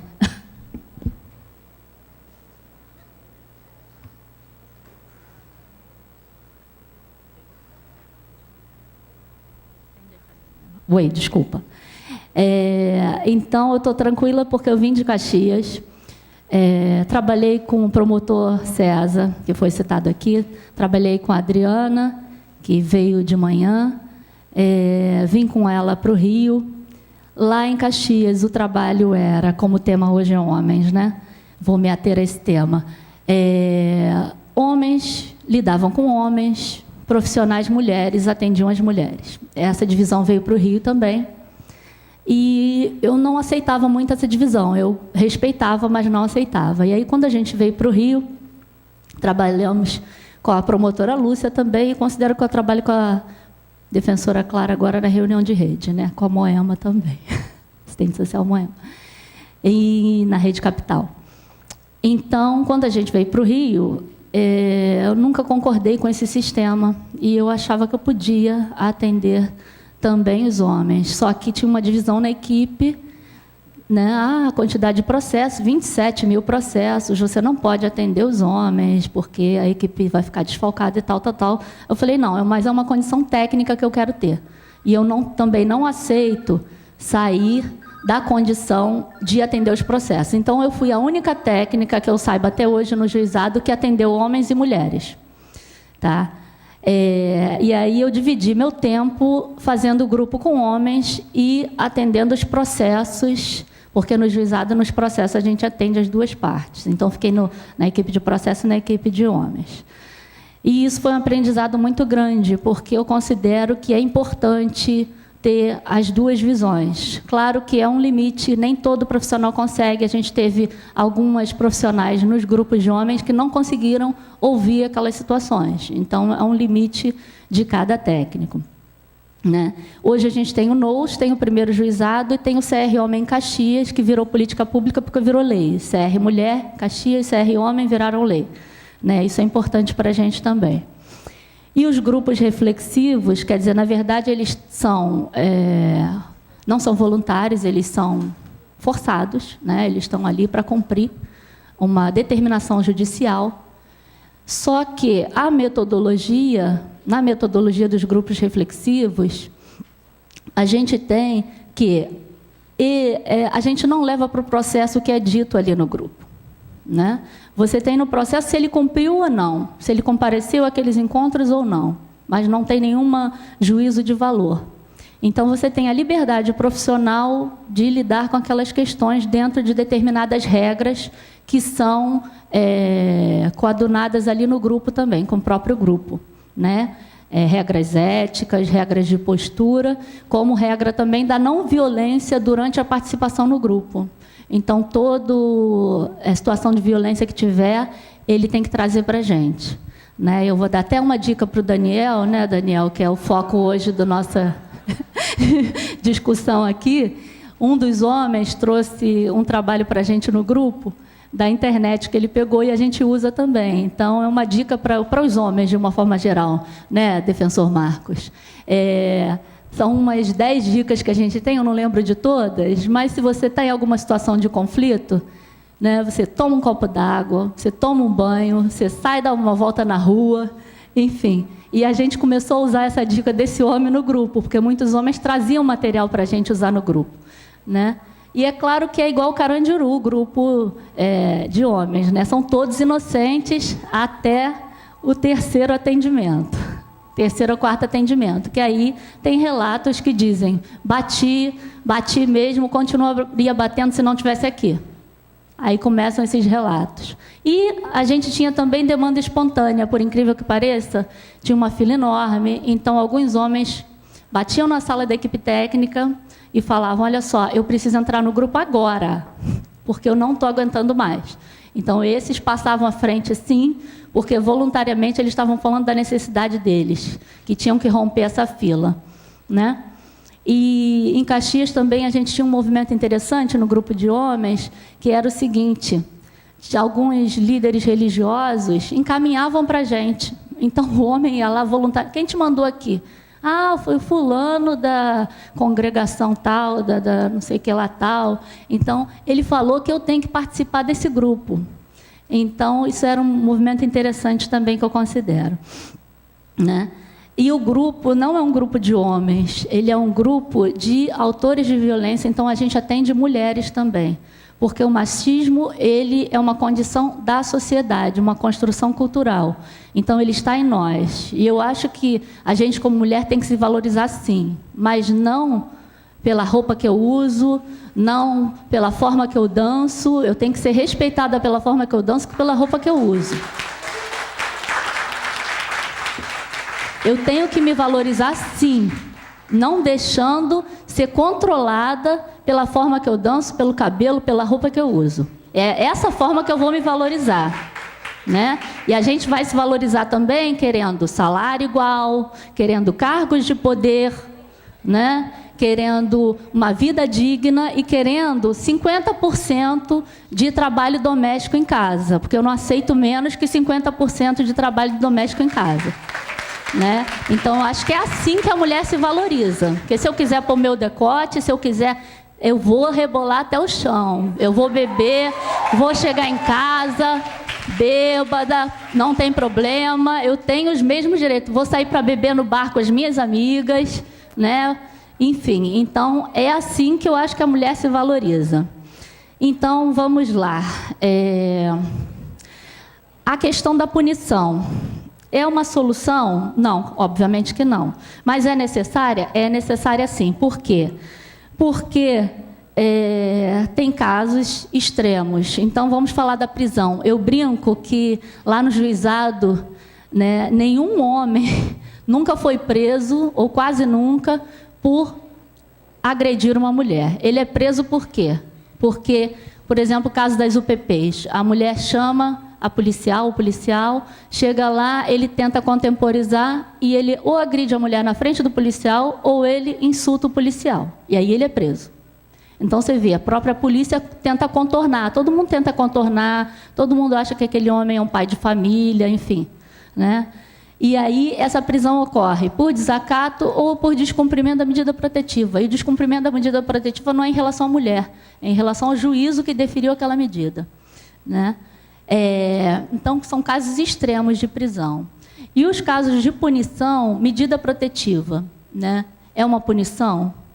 Eu considero até, conversava isso com os homens, que medida protetiva é uma proteção para ele próprio, né? Porque se você está numa relação violenta, você manter a distância é uma proteção para o próprio. E é complicado a gente pensar nessa história de clube da Luluzinha, clube do Bolinha. A gente tem que acabar com isso, porque eu sou profissional, então eu não preciso, né, ser mulher para atender mulher e ser homem para atender homem. Eu não estou do lado do homem e eu não estou do lado da mulher. Eu estou do lado de uma sociedade com equidade, porque não é igualitária, porque a gente não tem igualdade. A gente precisa de equidade, né? Então, se eu estou na proteção dessa equidade, dessa sociedade igualitária para todos e todas, então, eu, obviamente, num processo, como a gente já teve, né, a promotora Lúcia sabe disso, às vezes eu vou proteger nem a mulher, eu vou proteger a criança, porque uma violência contra a criança, às vezes a própria mulher se opõe.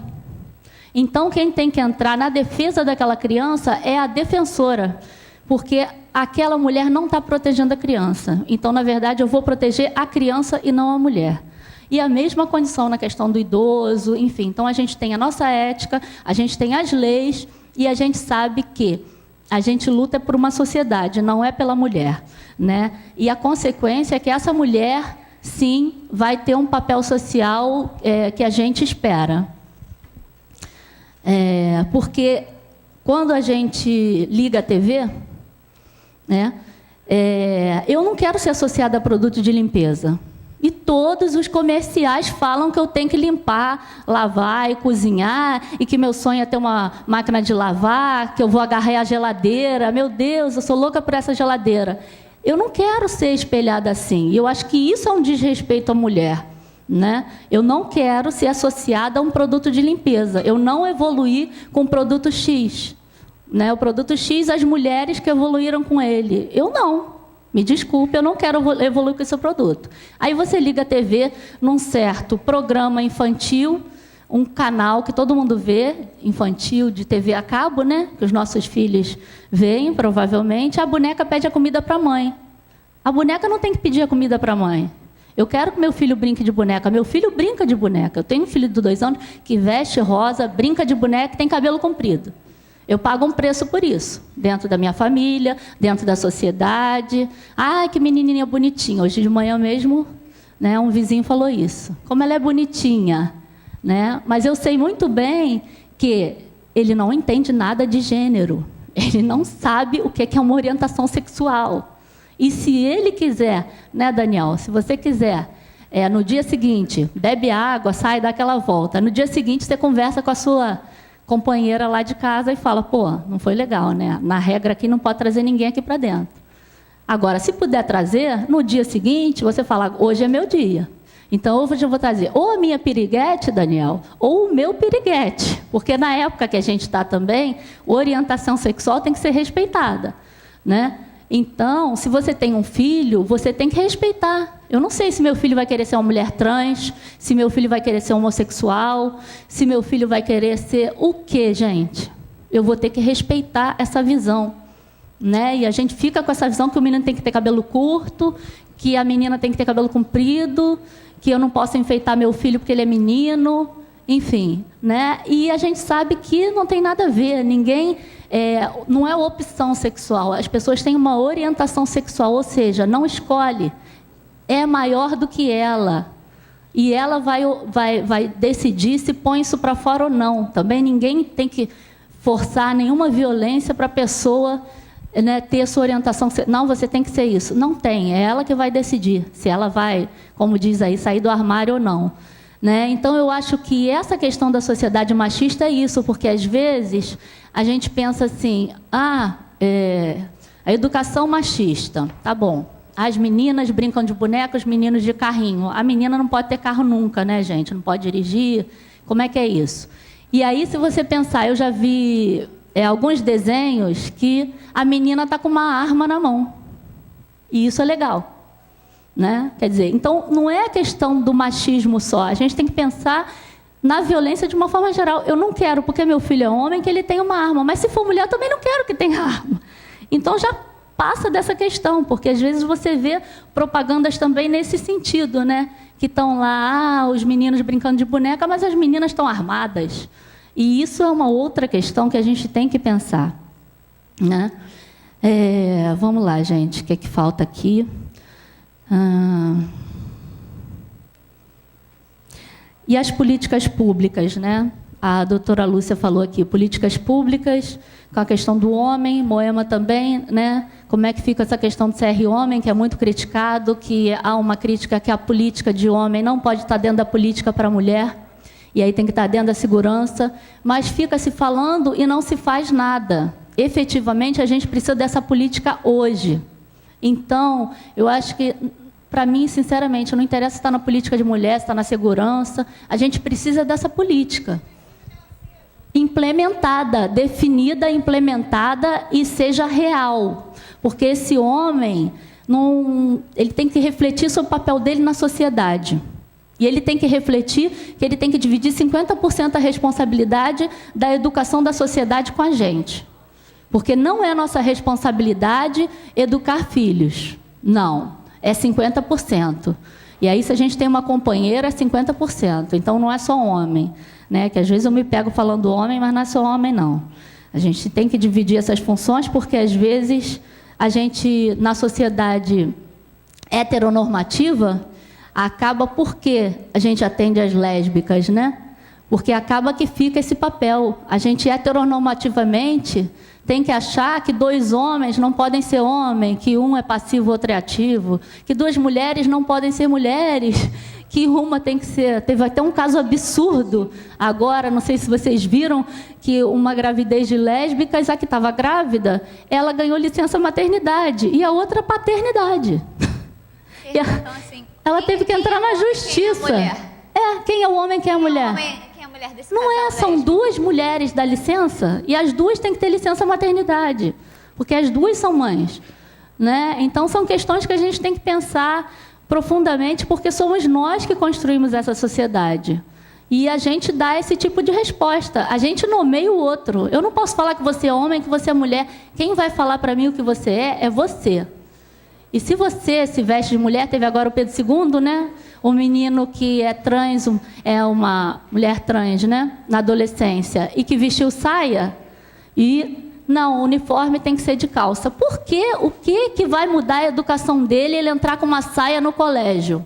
O que vai mudar a pedagogia desse menino ele ter uma saia no colégio, porque ele não quer essa condição de menino, ele quer ser um adolescente trans, né? Então, quer dizer, esses são tipos de violência que a gente tem que pensar, que a violência ela começa na creche, quando a mãe é responsabilizada pela creche e o pai é pai, entre aspas, quando dá, né? Quando dá, ele pega na creche, quando dá, ele vai ali, ele vai aqui. Até nas festas infantis tem essa realidade. Me falaram outro dia que tem algumas creches que a festa é no sábado do pai. E tem muito mais atividade, porque é o pai que paga a creche, teoricamente, né? E a festa da mulher é durante a semana à tarde. Então, a gente pode, socialmente, deixar o nosso trabalho durante a semana, 2 horas, e ir lá na festa, enquanto o pai não pode, né? Então, quer dizer, o que essa mulher quer quando procura o juizado, que eu acho até que ela devia procurar o centro especializado de atendimento antes, porque ia chegar muito mais madura na decisão dela. Mas, enfim, ela procura, às vezes, a delegacia e o juizado. Ela quer cessar a violência, é isso que ela quer. Ela não quer prender o homem, ela não quer se vingar. Isso são casos raros que a gente identifica como equipe técnica, daí a importância da equipe técnica, Ministério Público tem que ter equipe técnica, Defensoria tem que ter equipe técnica, porque esse diálogo de funções é que vai nos trazer essa realidade. E foi assim que a gente construiu em Caxias, né? Foi numa conversa coletiva, não foi só com os operadores do direito. E assim que a gente construiu o primeiro juizado também, nesse diálogo. Essa mulher quer cessar a violência, né? E de que forma a gente vai cessar essa violência? Como a Moema falou, desde a creche. Porque o que não tem política social e que não tem política pública e que onde a gente não tem, vai parar onde? Na justiça, vai parar na prisão, né? E se a gente vai no Degase, nossos meninos são negros, nossas meninas são lésbicas e negras, para se proteger. Então, isso aí, a gente já está falando do fim da sociedade.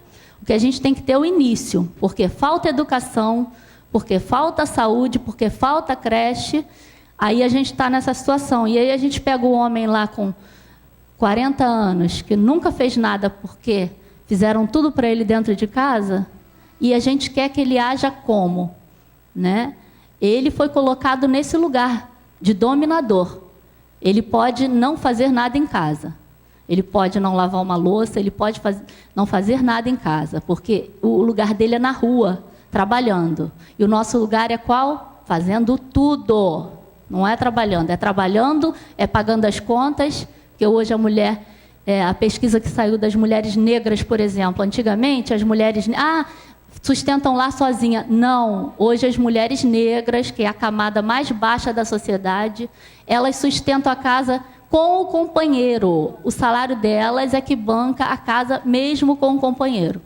Essa é a realidade hoje, né? Então, são essas questões sociais e culturais que a gente tem que pensar, porque a punição é o fim da linha, né? E quando a gente chega na punição, aí está aí uma revista na banca sobre o sistema judiciário, que chegou nesse caos, 12 mil processos aqui, 27 mil processos lá, e juizado, e conciliação, e mediação, e CNJ fazendo mutirão. Não adianta, nada disso adianta, porque a gente tem que ter a política social, a política pública, a gente tem que mexer na base, porque se não mexer na base, prisão, tudo bem, alguns vão necessitar, mas são o quê? 10% ou menos. Agora, a maioria vai precisar de quê? Vai precisar de educação e de uma cultura de combate a esse tipo de situação que a gente está submetido, de ainda ser julgada hoje por comportamentos nossos, né? Tá ok? Obrigada. Boa tarde.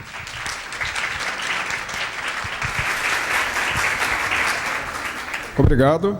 Para encerrarmos esse seminário, passamos a palavra à excelentíssima senhora defensora pública do Estado do Rio de Janeiro, Clara Prazeres.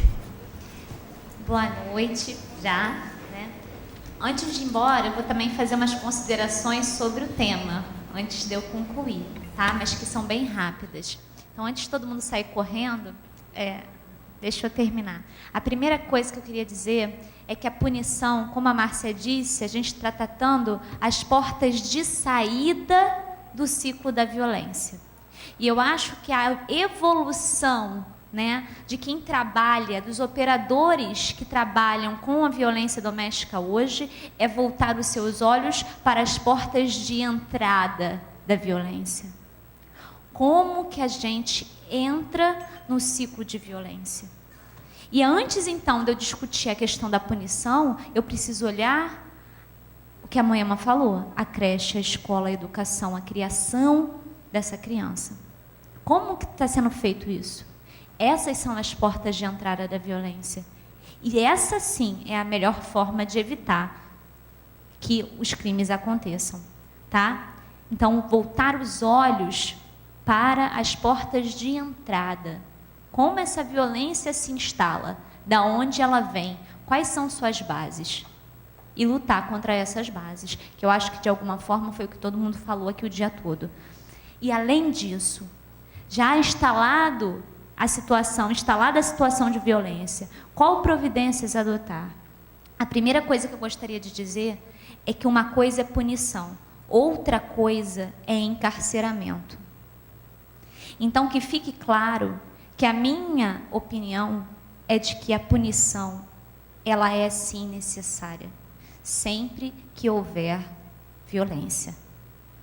Agora, o encarceramento, esse sim é questionável e deve ser absolutamente excepcional. O que eu também não posso dizer é que eu não preciso encarcerar, porque, em alguns casos, somente o encarceramento consegue manter a vida desta mulher. Então, atrelando a tudo isso que a gente falou, tá? O tratamento, certamente, a gente vai ter um resultado melhor. Quando eu tenho muitas críticas, tá, ao encarceramento, eu acho que não ressocializa, que não ajuda, e tenho 500 mil críticas ao sistema penal, e acho que a gente só tem um sistema penal do jeito que é, porque não se criou uma maneira mais inteligente de punir. Essa é a minha opinião, mas eu não posso ser leviana de dizer que às vezes não é absolutamente necessário. Eu não sou leviana nem responsável para dizer isso. A segunda coisa que eu quero dizer é que quando o Dr. Marcos Paulo falou da questão da suspensão, que o nível de reincidência é próximo do zero ou zero, o que eu tenho a dizer em Caxias, né? Mas eu realmente acredito que quando você faz um tratamento, o nível de reincidência é muito baixo.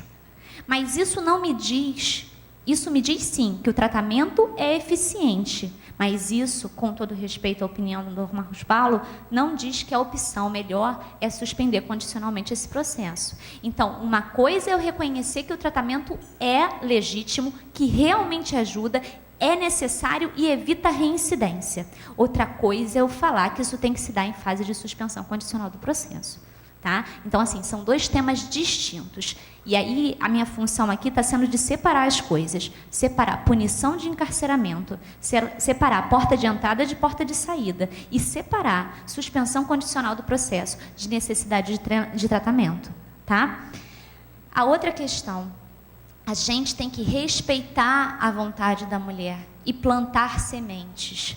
Né? Como a Moema disse, ela vai dizer, eu vou ficar sem nada. Então, não adianta passar para a mulher soluções mágicas. Criar na mulher soluções mágicas, dar para ela, você tem que fazer isso. Não se diz isso para uma mulher. O que se diz é, as situações são essas. O empoderamento da mulher é feito a partir do momento que você a acolhe no estado que ela está e não lhe impõe as suas convicções. Porque se você impõe as suas convicções ou o que você acha que é certo no seu modelo, no seu padrão, você está mais uma vez a julgar e a criar estigmas para essa mulher. O acolhimento, ele pressupõe uma escuta livre e não preconceituosa. Então, é necessário se despir dessas convicções pessoais para poder efetivamente acolher, para poder efetivamente abraçar essa mulher e dar a ela o suporte que ela precisa, aí sim, para sozinha se reconhecer em situação de violência e, a partir desse reconhecimento, tomar providências para romper com esse ciclo. A nossa função, então, é de apoio, né? É de orientação, é de informação e, acima de tudo, de respeito à vontade da mulher, obviamente, quando essa vontade não está absolutamente contaminada pela situação de vulnerabilidade que se insere. Então, por várias vezes a gente tem que falar, por várias vezes a gente tem que insistir e muitas vezes a gente vai jogar uma semente e vai colher a frustração. Então, uma coisa que eu digo para as minhas amigas e meus amigos que aqui estão, a gente precisa se acostumar, né, a lidar com essa frustração, porque essa frustração, ela faz parte do nosso trabalho e também faz parte do nosso trabalho respeitar a mulher, dar a ela o tempo que ela precisa para que ela consiga, aí sim, romper esse ciclo de violência, se reconhecendo em situação de violência. Se reconhecer em situação de violência, portanto, é um trabalho extremamente difícil. Extremamente difícil. Por isso, muitas vezes, algumas falam, eu não quero a punição dele, porque ela sequer se reconhece como vítima efetiva. Tá? Então, é necessário que a gente faça esse trabalho de conscientização, de informação e de acolhimento aberto, com escuta livre e não preconceituosa. Tivemos aqui, o tema é infindável, né? A gente é rico de tudo, porque permeia muitas questões. E nós tivemos hoje aqui, nessa casa, que, se vocês olharem lá embaixo, está escrito Casa da Cidadania. Lá embaixo, na entrada, quando vocês entrarem na Defensoria, lá está escrito Casa da Cidadania. E por quê? Porque aqui tem que ser um espaço livre e democrático para o debate, tem que ser um espaço de construção de pensamento. A Defensoria é uma instituição de vanguarda, e assim o é porque constitucionalmente lhe foi dado o trabalho de ir à frente, abrindo caminhos, como aquela pessoa que vai com um machado abrindo a grama e abrindo caminhos para passar os direitos. É assim que se faz o acesso à justiça, né? Criando atalhos até a efetiva justiça do caso concreto.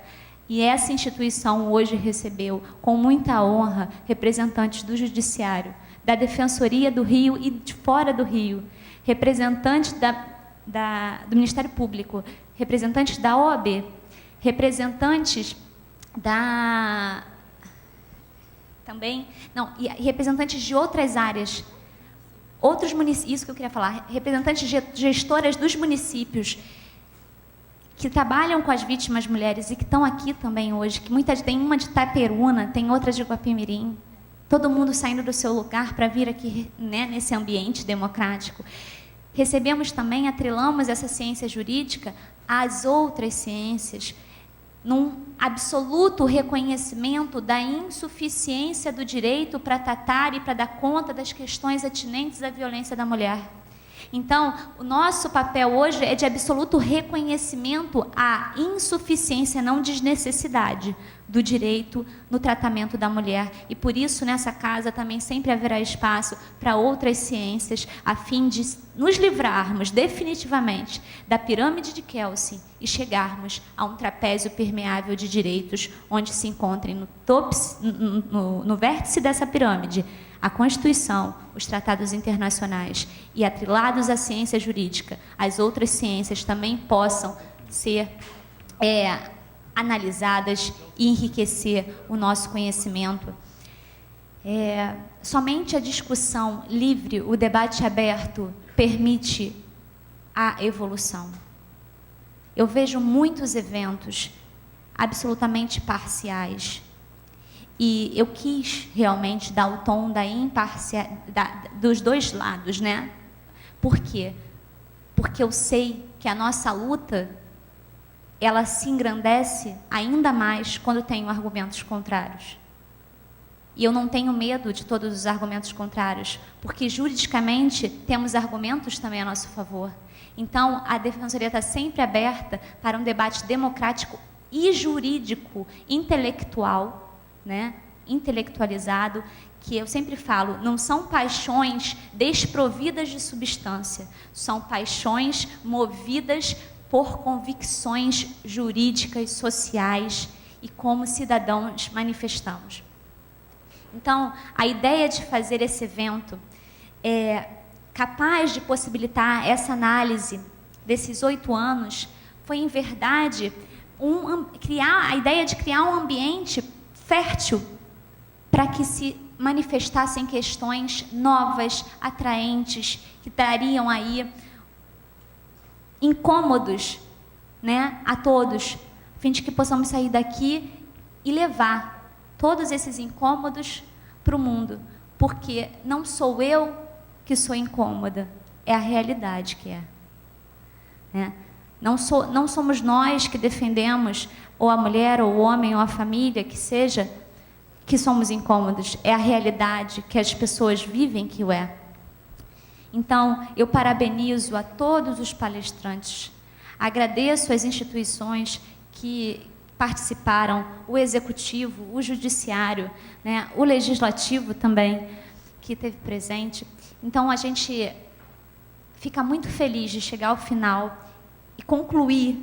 E eu vou para casa com a certeza de que a gente conseguiu fomentar o debate, que a gente conseguiu inserir temas, que a gente enriqueceu e falou, porque a pior coisa que tem é o anonimato. Então, que a gente discuta, que a gente tenha argumentos críticos, que a gente tenha, inclusive, paixões acirradas com fundamento jurídico, para poder evoluir e chegar cada vez mais a uma proteção efetiva da mulher. Eu queria dizer para vocês, em relação à frase do Dr. Marcos Paulo, que ele disse assim, a gente tem que aprender a ser mulher, mas talvez tenha sido mal interpretado nesse momento, porque falava de outras coisas, mas Simone de Beauvoir, tá, que é uma feminista famosíssima, ela dizia: não se nasce mulher, torna-se mulher. E não se torna mulher, não, aí eu discordo do Marcos Paulo, não dançando até o chão, ou não fazendo nenhum desses atos. É porque você falou isso e todo mundo...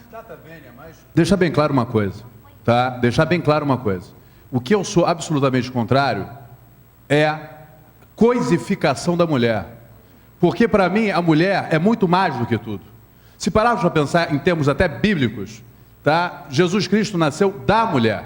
Então, se alguém aqui, entendeu, que o quis minimizar, etc., está equivocadíssimo. Ao contrário, quis enaltecer. Eu quis mostrar que vocês, mulheres, não podem se contentar em serem encaradas como um par de pernas bonitas e uma bunda bonita. Vocês são muito mais do que isso. Vocês são agentes transformadores da sociedade. Vocês dão a vida, até do ponto de vista biológico. Agora ele... Até do ponto de vista biológico. Tá? Portanto, deixa isso bem claro. Embargos de declaração aceito e reformada a sentença. Agora sim ele merece a frase.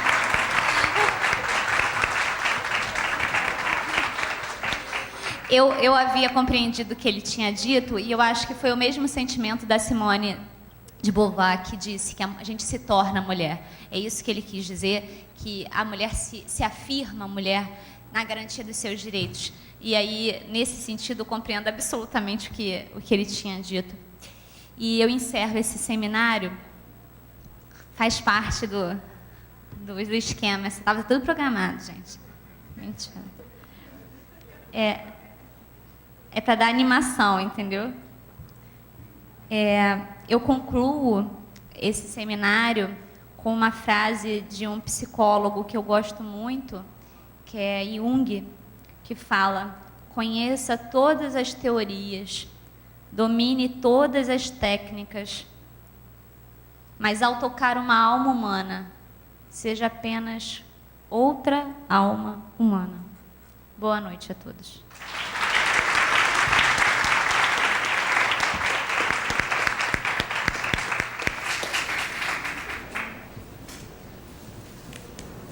Quero entregar aqui a homenagem às nossas palestrantes. Fica o nosso agradecimento.